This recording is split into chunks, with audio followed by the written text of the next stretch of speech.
بسم اللہ الرحمن الرحیم. Islamic Research Center.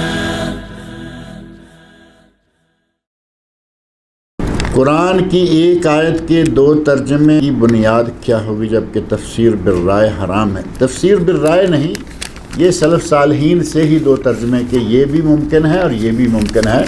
یہ تفسیر بالرائے ہوتی ہیں کہ اپنے دماغ سے ہی آدمی کچھ لڑاتا رہے. یہ تفسیر بالرائے شمار نہیں ہوتی. یہ سلف صالحین امت نے ترجمے کیے ہیں کہ یہاں یہ بھی مراد ہے اور یہاں یہ بھی مراد ہے. یہ تفسیر بالرائے کے زمانے سے پہلے کی باتیں ہیں. تفسیر بالرائے تو اب شروع ہوئی نا، اور انہوں نے کی جنہیں قرآن کریم کے بعد کسی دوسری کتاب کی طرف دیکھنا بھی گوارا نہیں. نبی صلی اللہ علیہ وسلم کی احادیث کو وہ مانتے نہیں. اگر تھوڑا بہت لیتے بھی ہیں تو ایسے کہ جیسے آدمی سالن کے ساتھ چٹنی کے طور پر کچھ لے لے، ورنہ وہ حدیث رسول کو مانتے ہی نہیں.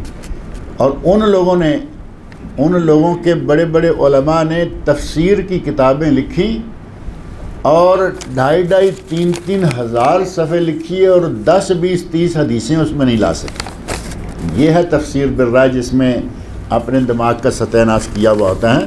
تفسیر بالرائے جائز نہیں ہے، لیکن قرآن کریم کی تفسیر جو سلف صالحین سے کہ یہ بھی ممکن ہے اور یہ بھی ممکن ہے، وہ تفسیر بالرائے نہیں ہوتی.